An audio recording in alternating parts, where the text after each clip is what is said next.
Olá, seja bem-vindo. Hoje você vai se emocionar com a história de Maria do Carmo e descobrir como ela encarou um grave problema visual. Vai descobrir o trabalho de um grupo de Brasília que visita casas para levar harmonia e diálogo aos lares por meio do Evangelho de Jesus. Lá na comunhão, nos estudos sistematizados, elas solicitam e aí a gente planta essa semente que é o culto do Evangelho no lar. E por fim, acompanhar a busca de José Moreira em torno de questões existenciais e do sentido da vida. O que eu devo fazer? Como aproveitar o meu tempo neste aqui e agora? Quem eu sou, de onde eu vim?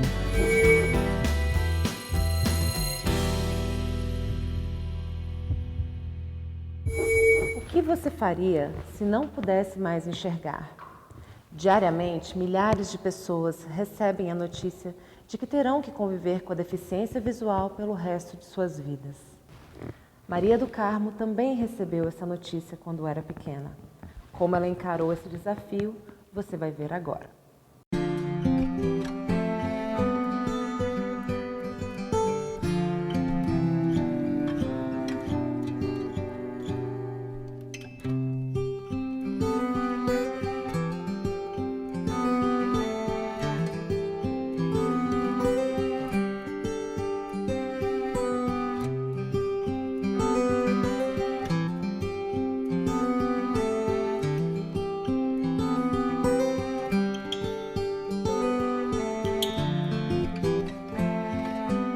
Já nasci com problema de visão, enxergava bem pouquinho e eu tenho o olho todo mal formado, todo pequenininho, né?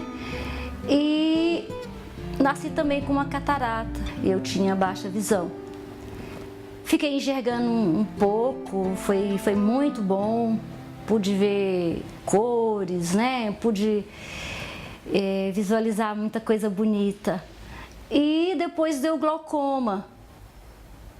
Aí não teve muito o que fazer. Fiz 3 cirurgias de glaucoma, tive 2 acidentezinhos.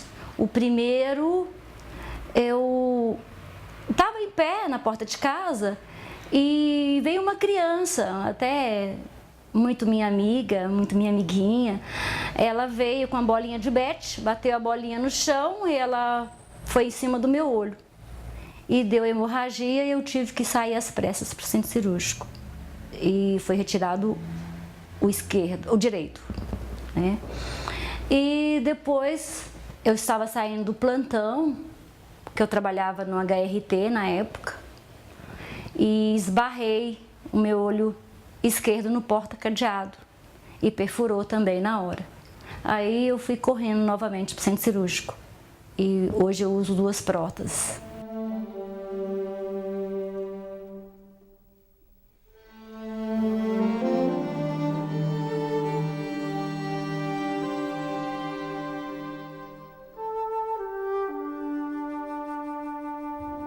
Só que eu questionava muito o porquê eu sou a 8ª de 9, né?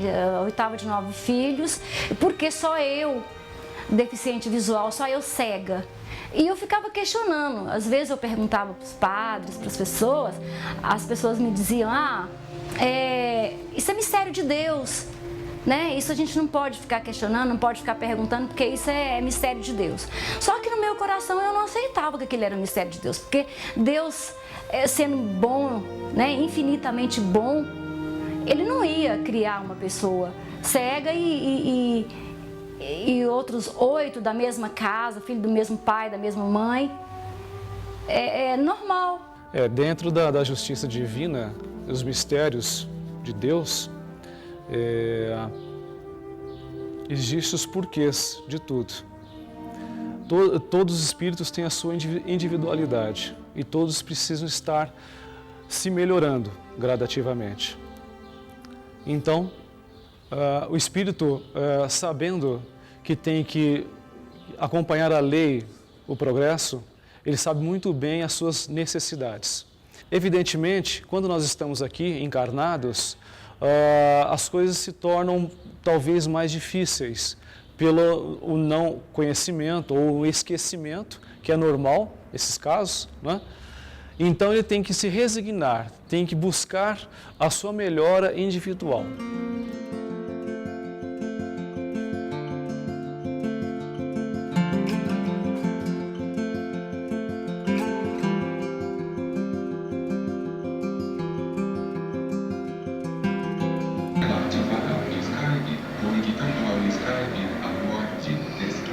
Janela ativada, Skype 7, cabine aviso, favoritos.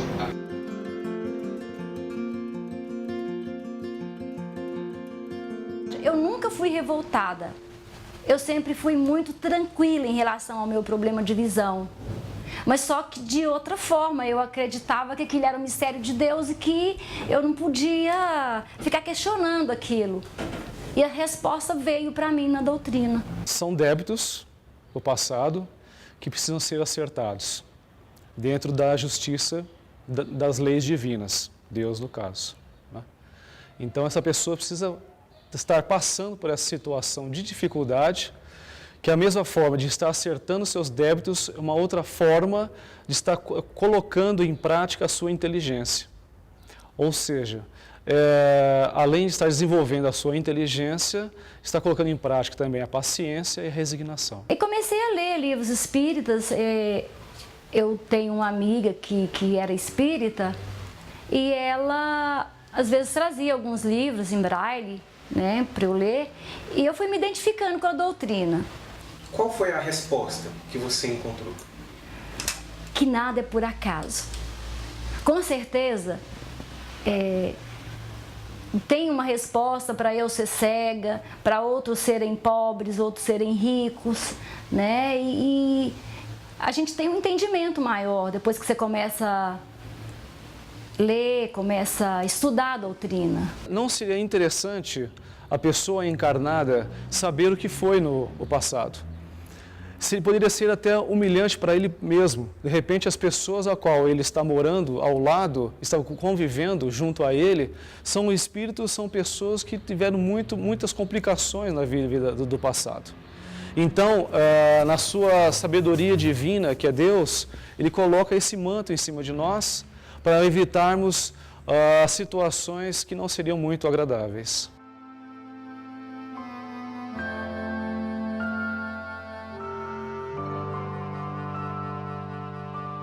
Quanto na sua vida você aprendeu por causa da deficiência visual? Há muito. Inclusive a humildade, né? De saber que eu sou deficiente visual, eu tenho que esperar, eu tenho que pedir, eu tenho que aceitar a minha deficiência visual de uma forma muito tranquila, e isso foi muito bom para mim. Eu só tenho a aprender com a minha deficiência. As provas, as dores, nada mais são do que você melhorar-se intimamente o seu espírito. Seu espírito vai evoluindo através das provas, são os aprendizados eternos. O recado que eu tenho para todas as deficiências, não só a visual, que encare com naturalidade, porque tudo passa.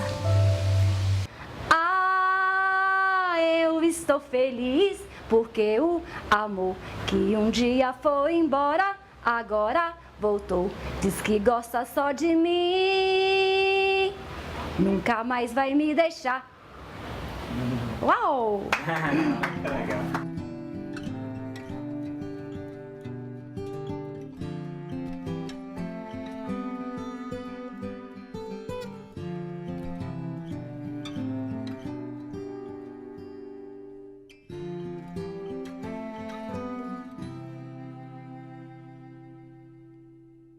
Nós vamos agora para uma breve pausa. Não saia daí.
levar o Evangelho de Jesus aos lares. Este é o objetivo de um grupo espírita de Brasília. Eles adotaram essa ação como uma forma de promover ambientes mais harmônicos e com menos conflitos nos lares das famílias. Neste momento de muita paz e harmonia, te pedimos a proteção, Senhor. Te pedimos todo o amparo para mais este trabalho, em que possamos levar, Senhor, a semente do bem, a ser plantada mais um lar, mais um reduto doméstico. O Grupo Anália Franco foi um grupo criado na Comunhão Espírita de Brasília, né? Os primeiros integrantes, isso há mais ou menos 14 anos, né? Por aí.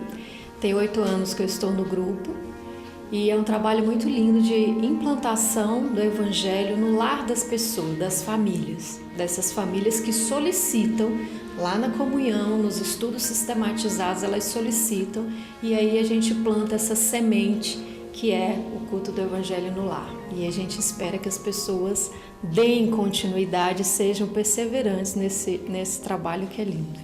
Bom, então vamos ler uma mensagem. Tem o sinal verde, que abre uma mensagem. Em torno da felicidade.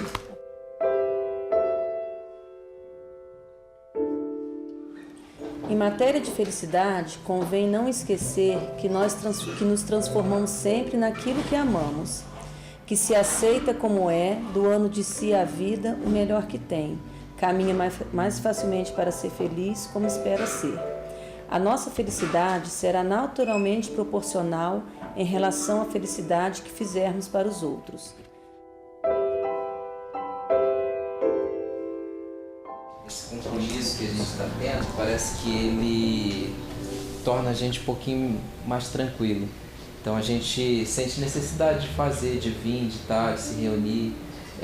Existe uma vibração realmente, a gente percebe que há uma harmonia maior quando a gente está junto fazendo isso. A gente sente como uma situação diferente, uma situação melhor.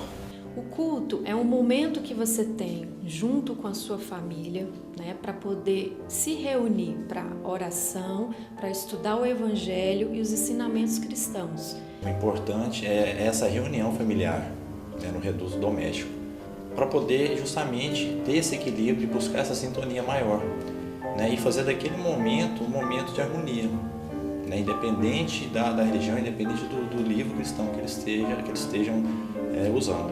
A gente faz daquela forma que vocês orientaram.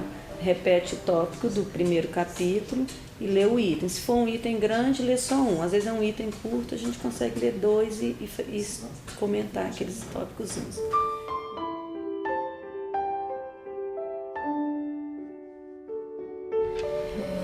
Então vamos fazer a prece inicial, dando abertura ao nosso culto do Evangelho do Lar de hoje.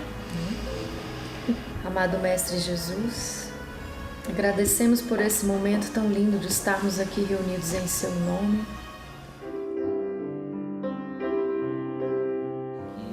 Então assim, a gente tá conseguindo se manter, sabe, com esse propósito, e parece que o propósito está revertendo também para as coisas se tornarem mais tranquilas para a gente, assim. Ótimo. Harmonia. Eu não sei definir muito bem, não. Eu defino como harmonia, sabe? Uma sensação de harmonia, né? Só isso. Olha, a gente tem vários relatos, até depois da nossa presença, da nossa visita, de pessoas que passam e-mail contando pra gente o que aconteceu na família, né? Mudou muito a vibração do lar, se estendeu para os vizinhos que às vezes não conversavam.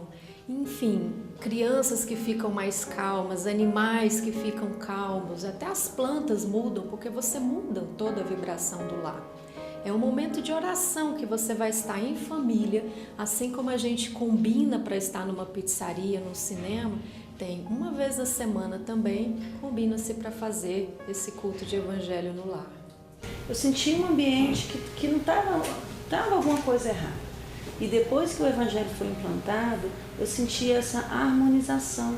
Uma questão da gente conseguir entender as situações melhores, de ter um controle sobre as emoções, e eu senti essa melhora no ambiente familiar.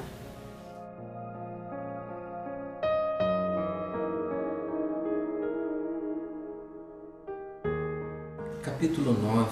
Bem-aventurados os que são brandos e pacíficos. Desde o dia que nós vimos fazer a implantação, a primeira implantação, nós percebemos, né, quanto o Gustavo é interessado. O Evangelho da Criança, você vai lendo nas partes. A primeira vez que a gente leu foi a parte 1, que era Deus conversando com Deus, como Deus cuida, o que é o Evangelho. Ele não sabe ler, então ele pega, ele dá a leitura dele, né, filho? Ele sempre lê. São Pedro era um lenhador muito rico. Derrubava as árvores e um dia ele decidiu não mais cortar nenhuma árvore e nunca mais cortou.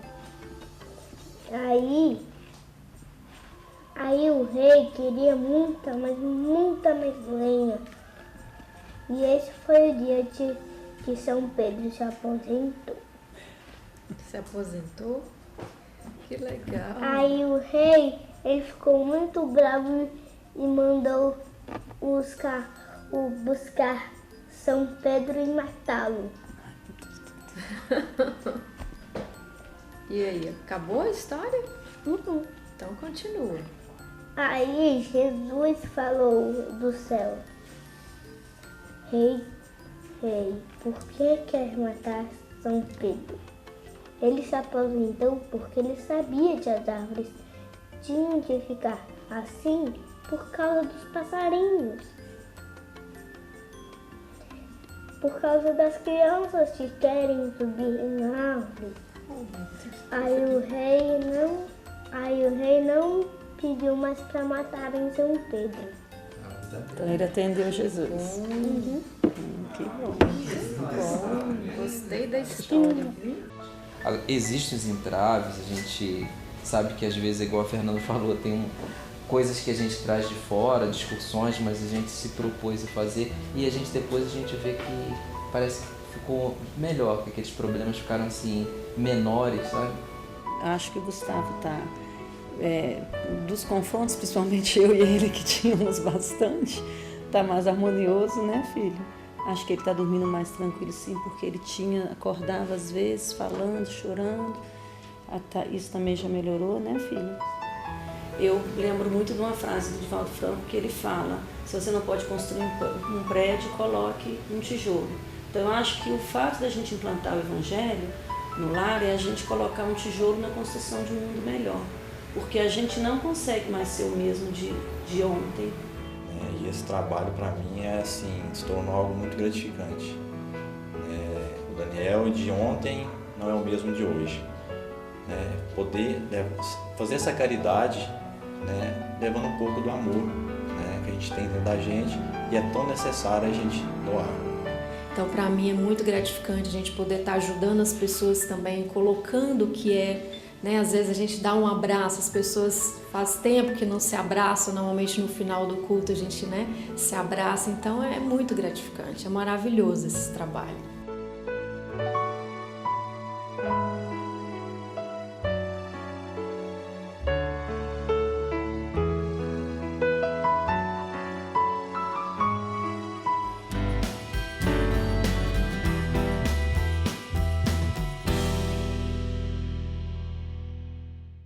Você já conhece a Livraria da FEB?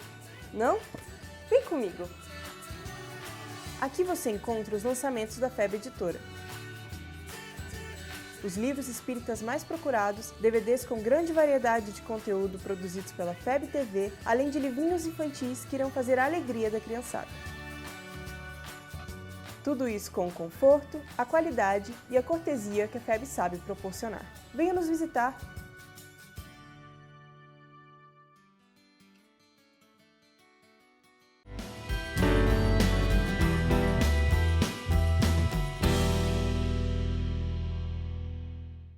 Quem somos?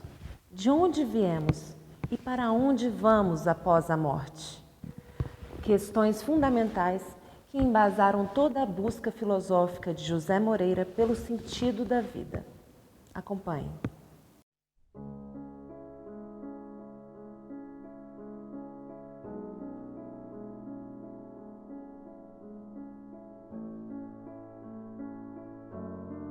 Eu era meio agnóstico, porque eu tinha minhas dúvidas, né? Chegou um tempo, eu chamei meu pai e disse, olha, meu pai, eu quero conversar com você. Quero lhe dizer que eu vou parar de estudar e de trabalhar, vou parar com tudo. Eu não me justifico, não sei por quê.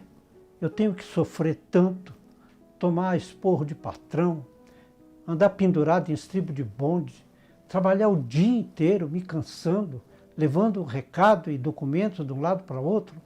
Quando chega a noite eu ainda tenho que ir para a escola. Tudo bem, pai, eu me sacrifico, eu só queria entender por quê. Uns nascem em berço de ouro, outros nascem paupérrimos. Tem que ter uma explicação. Não é possível isso ficar assim, sem explicação nenhuma. Porque eu não consigo me justificar e sem saber as razões. Então eu quero liberdade para ir pesquisar. Quero ler, quero me instruir. Quando eu responder essa pergunta básica, essa explicação básica, aí sim, eu vou me sentir na contingência de partir para o sacrifício. Mas por enquanto eu não sei, meu pai.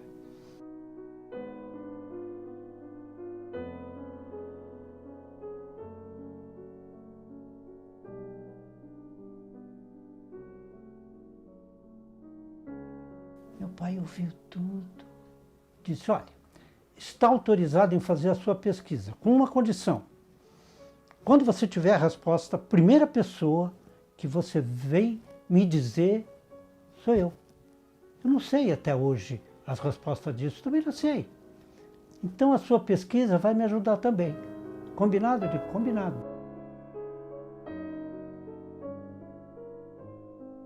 E daí eu parti para a Biblioteca Pública de São Paulo e toca a estudar tudo quanto era coisa que eu vi e tal, quer dizer, que tangenciava filosofia, religião, tudo.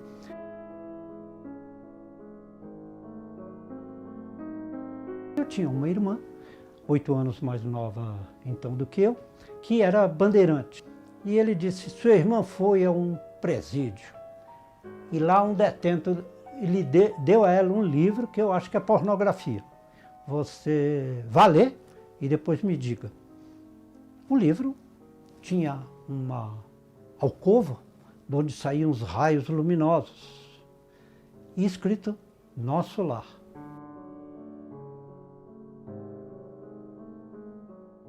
Li, não consegui parar até o fim, parei tudo o que estava fazendo, li admirado, voltei. Então, depois de ler, o meu pai disse, meu pai, só lembra daquele papo nosso, que quando eu encontrasse as abençoadas respostas do quem eu sou, de onde vim, para onde eu vou, o que eu devo fazer, eu tenho benesses e também sofrimentos, o que explica tudo isso? Lembra disso? Ele disse, lembro, meu filho, perfeitamente.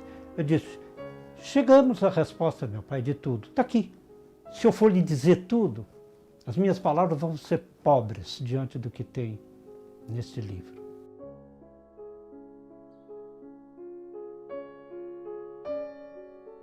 O conhecimento da doutrina espírita foi tão maravilhoso para mim, porque eu precisava daquelas explicações. Muito importante você ter uma conceituação da vida. E não há uma outra doutrina que lhe proporcione melhor essa conceituação da vida do que a doutrina espírita. Porque ele responde aquelas perguntas básicas. O que eu devo fazer? Como aproveitar o meu tempo? Neste aqui e agora. Quem eu sou, de onde eu vim. O caminho dos livros espíritas, todo espírita sabe disso. Dificilmente esses livros voltam. E, aliás, eu até incentivo que não voltem, porque cada obra psicografada dessa, ele tem um destino. O plano espiritual cuida da destinação de cada livro desse. Muito, muito interessante. E, então, por isso, eu não peço de volta. Por isso não tem muitos livros aqui. O objetivo de todos os caminhos, de todas as religiões, de todas as filosofias, é o amar a Deus sobre todas as coisas e ao próximo como a si mesmo. Se você atingiu isso, na sua vivência diária, não importa o caminho que você seguiu para chegar lá.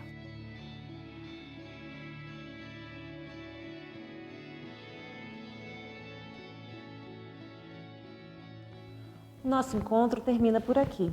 Entre em contato conosco pelas nossas redes sociais. Muita paz no coração e até o nosso próximo encontro.